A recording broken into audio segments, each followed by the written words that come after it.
Les passagers en classe affaires sont priés de présenter leur carte d'embarquement au comptoir des départs. En classe affaires est un balado du programme Corex de la Fédération des chambres de commerce du Québec et du ministère des Relations internationales et de la francophonie. Embarquement immédiat pour l'animatrice Anne Marcotte.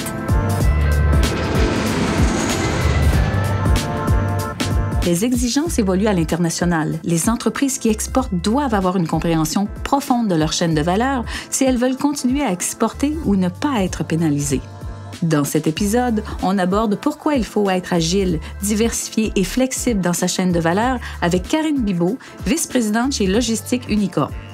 On verra également pourquoi il faut de la diversification dans nos activités industrielles et nos marchés d'exportation, jusqu'à parfois même relocaliser nos chaînes d'approvisionnement avec Hubert Rioux, conseiller économique à la Fédération des chambres de commerce du Québec. Finalement, on parle de contexte géopolitique, de la réglementation et des opportunités pour les exportateurs avec Geneviève Brisson, déléguée générale du Québec à Bruxelles, qui connaît très bien le marché européen. Bienvenue en classe affaires.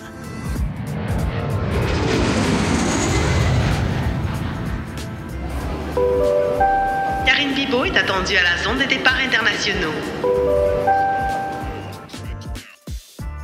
Karine Bibeau est vice-présidente chez Logistique Unicorp, une entreprise qui fournit des uniformes à plus de 600 000 personnes à l'international.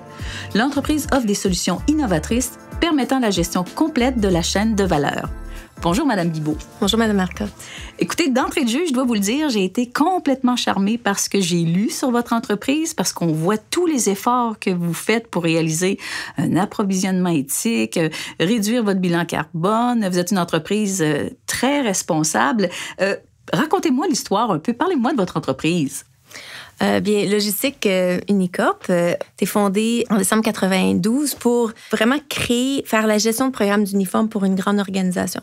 En fait, on s'occupe de la chaîne de valeur complète. On vraiment crée de la valeur pour l'organisation en prenant en charge leur programme d'uniforme, tout ce qu'un employé doit utiliser pour travailler. Pas seulement les vêtements, mais également les équipements personnels. Donc, ça fait le design de vêtements et là, on gère la chaîne d'approvisionnement jusqu'à la livraison sur une base individuelle où chaque employé peut commander leurs requis à travers des sites web personnalisés pour chaque organisation. Expliquez-moi, qu'est-ce qu'une chaîne de valeur? Puis une chaîne de valeur, c'est l'enchaînement de toutes les activités. Ça peut inclure l'approvisionnement, la fabrication, la commercialisation, la vente, le marketing et tous les autres services connexes, comme par exemple la recherche et le développement, pour créer de la valeur aux usagers. Finalement, vous fournissez des uniformes à plus de 600 000 personnes, là, mais si je ferme mes yeux, là, faites-moi visualiser les uniformes là, que vous produisez. Bien sûr. Au Canada, par exemple, on fournit des uniformes pour les Forces armées canadiennes. Donc ça, c'est 160 000 membres. On fournit à Poste Canada. Donc, quand vous voyez un postier, portez votre courrier, mais c'est les vêtements qu'on a fait le design et qu'on livre. On fait Parc Canada, on fait la CEPAC, on fournit les uniformes à la Ville de Québec, la Ville de Montréal, la Ville de Gatineau pour certains groupes. Donc, c'est assez divers. Mais là, parlez-moi de toute votre chaîne de valeur à travers ça. Comment vous gérez ça? Je vois ça comme un défi énorme. C'est sûr, c'est une complexité et c'est ça où Logistique crée de la valeur pour ses clients. Parce qu'on a justement des spécialistes dans toutes les facettes de ce programme d'uniforme. Donc, on a notre propre équipe de designers. On a un groupe justement même pour le design textile. On a un laboratoire textile dans nos opérations. On a un groupe de service à clientèle pour, bien sûr, répondre aux questions des employés. On a notre groupe fantastique au TI pour justement le développement des sites web. On s'assure d'être indépendant et d'être spécialiste dans tous les domaines pour livrer ce programme d'uniforme aux clients. Comment ça se passe dans tous les processus opérationnels, dans la production? Justement, on est fiers de dire qu'on a des fournisseurs au Canada, dont de textiles au Canada, également des produits finis. Donc oui, on a encore une bonne partie de nos textiles qui sont locaux, mais on a également des textiles qui viennent de l'Asie et certains textiles européens. Pour les endroits de production, on a réalisé que pour être efficace, il fallait aussi qu'on gère ce côté-là pour les petites quantités. Donc, on a nos propres usines de production au Vietnam, au Canada, et on a également des opérations en Tunisie pour nos opérations européennes. Mais comme vous avez des usines de confection, comme on vient d'en parler, à travers le monde, dont le Vietnam, Comment vous gérez ça comme entreprise avec les valeurs que vous portez, d'avoir cette philosophie-là, disons, globale, mais en même temps, vous avez des opérations qui sont locales. C'est quoi l'empreinte que vous laissez? L'empreinte, c'est justement si on a des contrats dans un pays, on veut s'établir là et on veut créer des retombées économiques pour le pays. On est en Australie, mais on a des usines de production australiennes. On est en train de justement de redonner à l'industrie. Si on peut faire aussi des projets de recherche et développement, travailler avec les écoles, travailler sur la formation du personnel. L'important, c'est de faire des retombées économiques locales. Nos clients sont gouvernementaux. C'est bien sûr l'argent des contribuables de ce pays-là. Donc, c'est important justement de créer une valeur. Quand on dit on a une vision globale, une empreinte locale. Dans tout le processus de votre chaîne de valeur, est-ce que vous sentez qu'il y a des points vraiment là, stratégiques sur lesquels vous êtes vraiment différents? Je crois que, justement, il y en a plusieurs. Le premier, c'est qu'on gère justement la chaîne d'approvisionnement complète. On achète les textiles, on les teste et après ça, on les envoie à des sous-contractants. Ce qui est normal dans l'industrie, c'est qu'un fournisseur va dire à un manufacturier, tu vas gérer tout, tu vas juste me donner le produit fini. Donc, on s'assure d'une stabilité, une constance des vêtements à travers les années. Vous imaginez, dans une parade militaire, vous assurez que les couleurs de pantalons doivent être les mêmes à travers les années. Donc, c'est ça qu'on s'assure, justement, de la constance. On a créé notre premier site web transactionnel en 2000, ce qui est quand même, c'était novateur à l'époque, plus maintenant qu'on en parle. Mais justement, côté informatique, de regarder l'intelligence artificielle, Pour l'intelligence artificielle, vous étiez déjà, on va se le dire, à l'avance de votre temps, là aussi. Absolument, on était dans les balbutiements, mais on a travaillé avec les écoles, avec des étudiants, de faire des projets. Il faut aller chercher les expertises extérieures. La chaîne de valeur est aussi, qu'est-ce qu'on redonne, le côté écologique, côté éco-responsable. C'est quelque chose qui est important. Donc, on a justement une équipe de recherche et développement dans le textile pour justement changer des textiles pour proposer des solutions plus éco-responsables. Racontez-moi, par exemple, là, et je me doute qu'en pleine pandémie, il y a dû avoir des demandes, disons, extraordinaires pour des uniformes et tout ça. Avez-vous des exemples à me donner? Oui, absolument.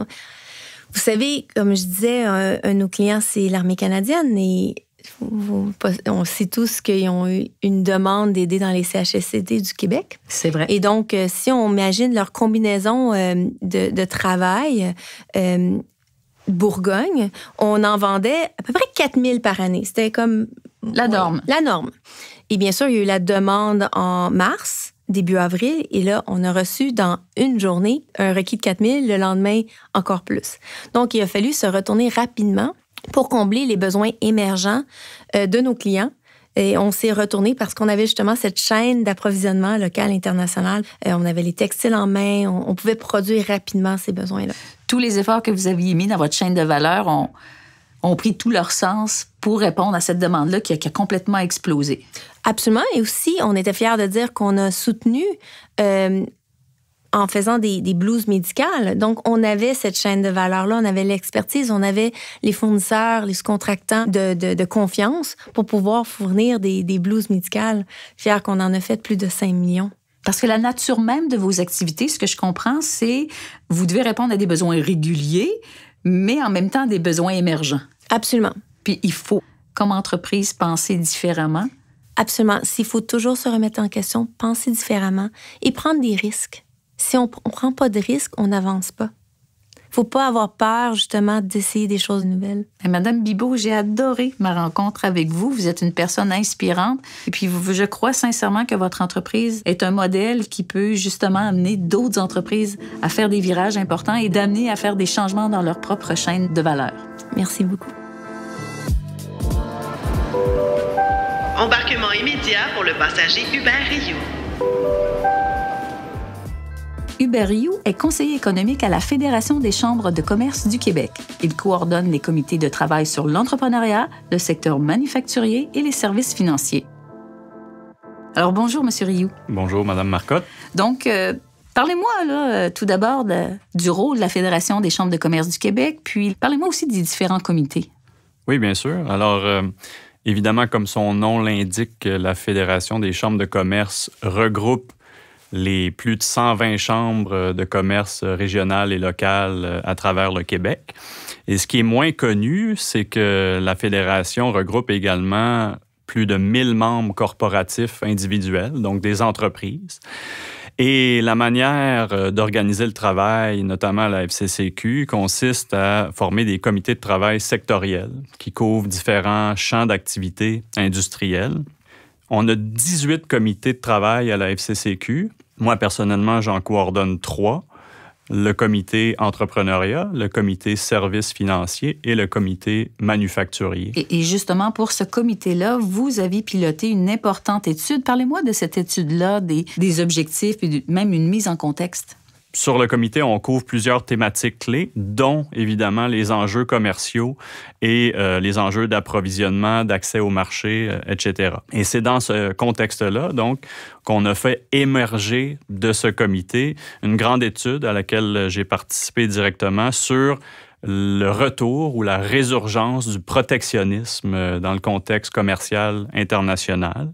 Et l'idée de cette étude, c'était d'offrir une vision plus nuancée des choses de celle qu'on est habitué d'entendre. Alors, on entend beaucoup parler des politiques américaines, beaucoup moins des politiques européennes, et elles sont importantes pour nos manufacturiers. Donc, 2 nuances qu'on voulait apporter, les opportunités que ces nouvelles politiques engendrent et également la vision européenne des choses. Dans la première partie de l'étude, lorsque vous parlez de l'état des lieux, il faut maintenant comprendre que tout ça se traduit par des nouvelles formes. Oui, tout à fait. Donc, la première partie du rapport, effectivement, vise à dresser un état des lieux sur le commerce international, puis cette résurgence du protectionnisme que j'évoquais.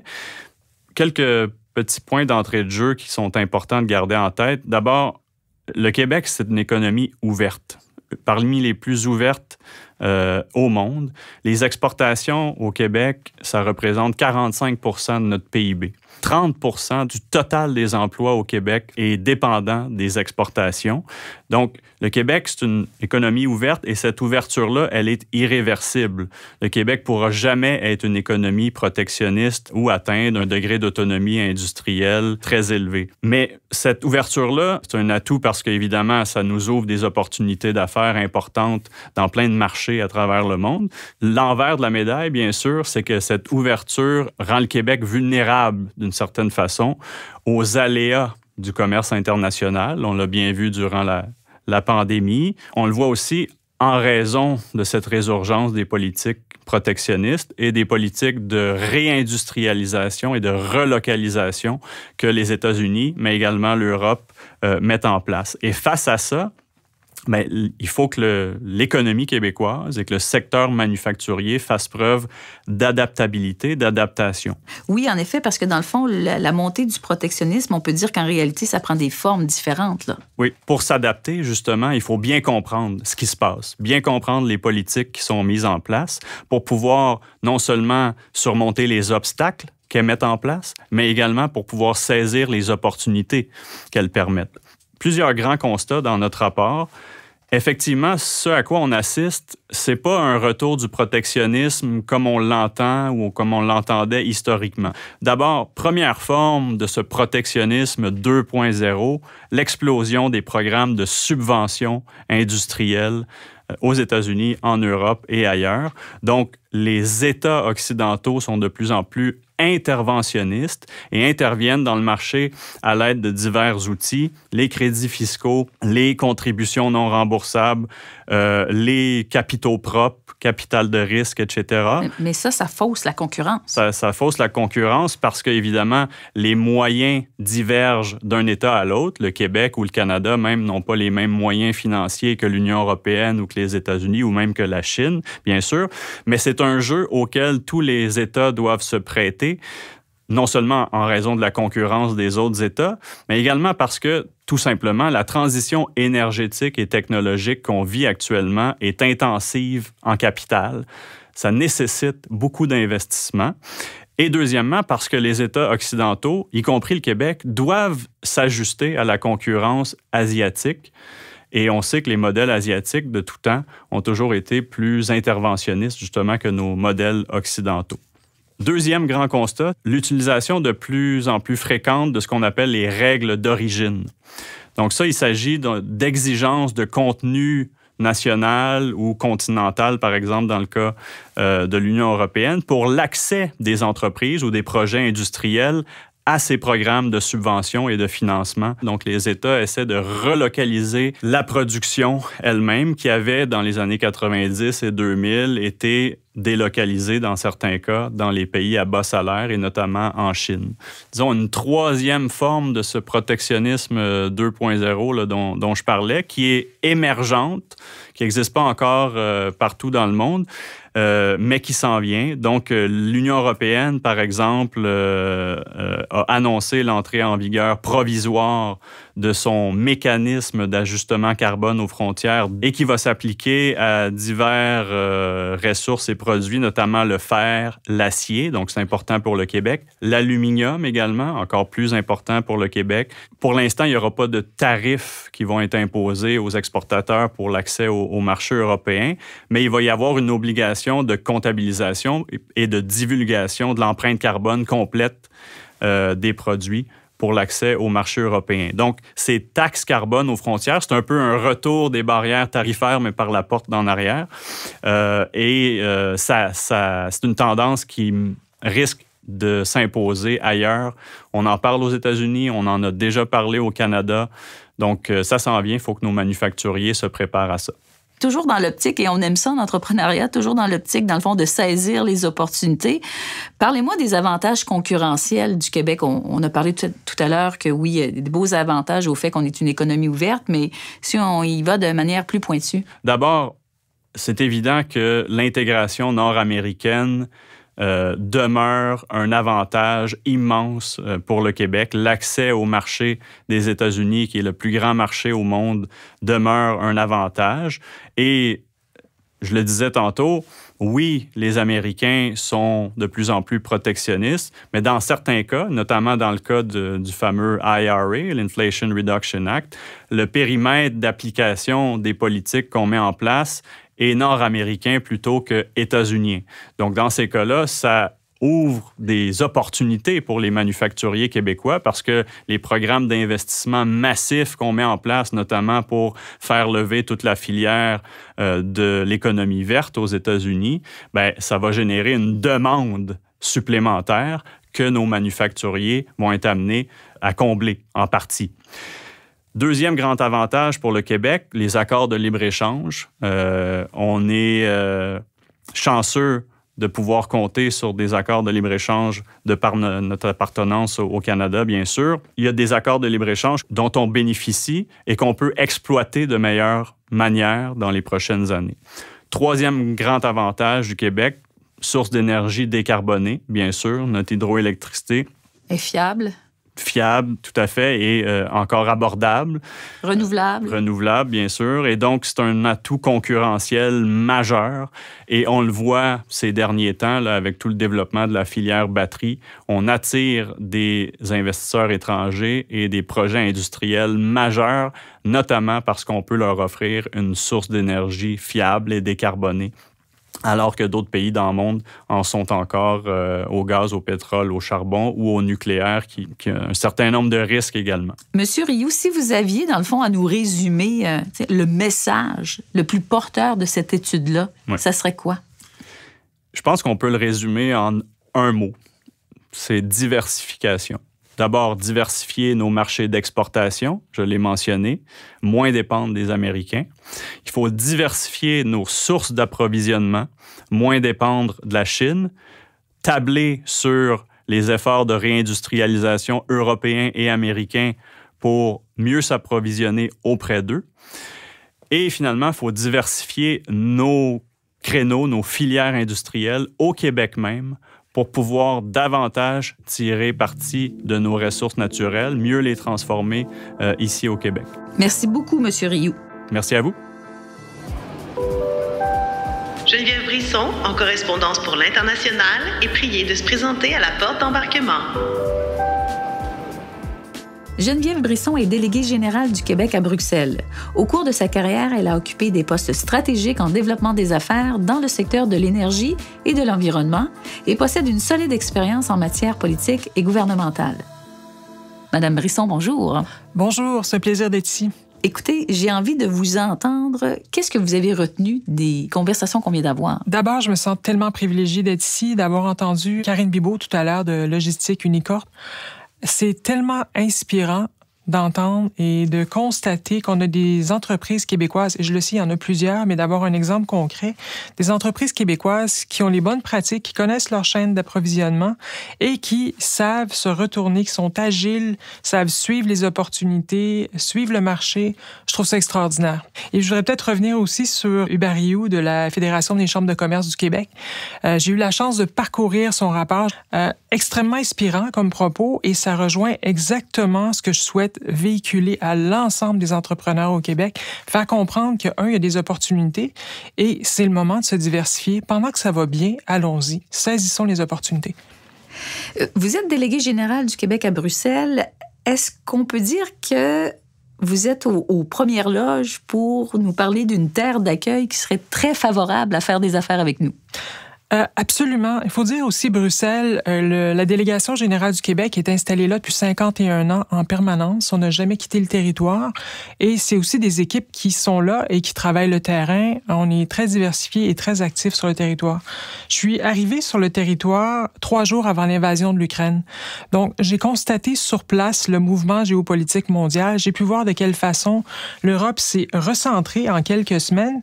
Et tout de suite, on cherchait à reconnaître nos alliés, avec qui on partage les mêmes valeurs, avec qui on a envie de poursuivre, avec qui on a envie de travailler. Et on commençait à réaliser aussi sur le terrain les impacts de cette guerre-là en Ukraine. Donc, c'était non seulement sur des chaînes de valeur de blé et de compagnie. Vous avez sûrement entendu parler de l'impact à la crise énergétique en Europe qui se vit encore aujourd'hui. Donc, vous me demandez si j'ai vu sur place. Oui, absolument. Mais quand on voit le contexte géopolitique bouger comme ça, puis aussi ça évolue tout le temps, je présume qu'il faut prendre un pas de recul puis bien analyser les gens avec qui on travaille, regarder notre chaîne de valeur. Comment vous voyez ça? Bien, c'est intéressant. J'ai envie d'y aller avec des exemples concrets. C'est toujours intéressant, peut-être pour nos entrepreneurs, d'entendre des histoires qui se sont passées. Récemment, le maire de Québec, Bruno Marchand, était à Bruxelles. On était ensemble, on a eu plusieurs rencontres. On a rencontré des entrepreneurs de Belgique. Et ces entrepreneurs-là nous disaient clairement... Nous, on a envie de faire affaire avec des entreprises qui partagent nos valeurs, non seulement ceci, mais aussi qu'ils ont des pratiques ESG bien établies et bien en place. Donc ça, je le sais, au Québec, ça fait partie de nos valeurs. Donc c'est intéressant, on est là pour pousser les entreprises québécoises sur le terrain. Donc, on comprend que lorsqu'on gère notre chaîne de valeur, on doit être agile, on doit être alerte, on doit regarder ce qui se passe, évidemment, à tout niveau pour répondre aux nouvelles obligations. Mais avez-vous des angles qui pourraient nous aider à voir les opportunités, dans le fond? Oui, absolument. Il y a des beaux exemples québécois que j'ai envie de vous parler. Je vais commencer par vous parler de l'entreprise Optel. C'est un fournisseur de systèmes de traçabilité de la chaîne de valeur. Donc, vous comprenez qu'Optel s'insère directement dans les objectifs ciblés par l'ensemble des entreprises qui veulent pouvoir profiter des nouvelles opportunités sur le territoire européen et international, il faut le savoir. Donc, Optel va donner des outils clairs aux entreprises pour qu'elles puissent démontrer justement qu'elles respectent l'ensemble des mesures qui sont mises en place pour se présenter sur un marché ou sur un autre. Il y en a d'autres aussi. Il y a CGI qui travaille aussi activement présentement sur la transition énergétique. Donc, il y a aussi des exemples de sociétés québécoises. Ces sociétés québécoises-là ont su bien démontrer qu'elles intégraient les nouvelles réglementations et les nouvelles attentes du marché. Par exemple, il y a le groupe Lavergne. Ça, c'est un fabricant de résine plastique recyclée. Le siège social est ici à Montréal. Bien, ils ont publié un rapport sur leur chaîne de valeur qui fournit toutes les informations sur les sources des matières premières, les procédés de fabrication et les partenaires commerciaux de l'entreprise. Lavergne, c'est un super bel exemple. Ils sont installés dans le sud de la Belgique. Ils ont ouvert leur usine l'année dernière. Il y a aussi la Banque Desjardins qui a publié sa politique de diligence raisonnable qui comprend l'ensemble de ses activités et qui vise aussi à identifier et à atténuer les risques liés aux droits humains et à l'environnement. Donc, c'est encore une fois un bel exemple de société québécoise qui est déjà bien établie sur le territoire européen. Comme on a pu l'entendre avec la discussion avec M.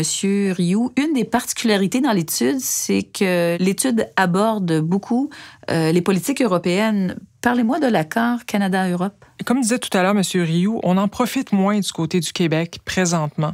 On a un tapis rouge de dérouler avec cette entente-là. On pourrait en profiter davantage et s'il y avait des choses à retenir de l'entente, mais c'est qu'il y a de l'abattement de tarifs douaniers. Ça aide beaucoup à l'exportation. Ça rend nos produits beaucoup plus exportables à meilleur coût parce que nos exportations ne sont pas affligées des grandes taxes que, par exemple, d'autres territoires du monde doivent assumer. Ce que je vous dirais aussi, c'est que c'est la libre circulation des employés. Aujourd'hui, on a besoin de ça. On doit faciliter l'arrivée des travailleurs sur le terrain. Encore plus avec tout le contexte de la pénurie de main-d'œuvre. Absolument. Ça va dans les deux sens. Si, en terminant, vous aviez une phrase, une réflexion pour inspirer nos gens qui songent aller faire des affaires à l'international, ce serait quoi par rapport au territoire sur lequel, dans le fond, vous avez des activités? En fait, je dirais que les astres sont alignés pour l'Europe. Je dirais ça comme ça. Puis j'ai envie aussi de... J'aime toujours les petits cas vécus, les exemples de la vie courante. En septembre dernier, à Paris, à l'Agence internationale de l'énergie, Thierry Breton, qui est le commissaire européen au marché intérieur, disait clairement « L'approche européenne, ça repose en grande partie sur la coopération avec des partenaires aux vues similaires. » Ça nous place, encore une fois, les deux pieds sur le tapis rouge, la main étendue, je ne sais pas ce qu'on attend de plus. Ça, c'est fabuleux.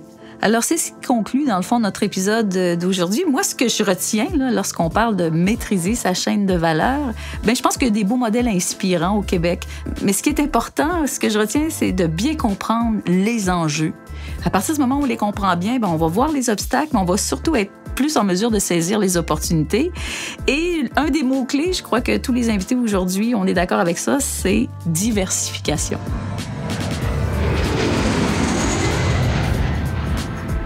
En classe affaires est un balado du programme Corex de la Fédération des chambres de commerce du Québec et du ministère des Relations internationales et de la francophonie.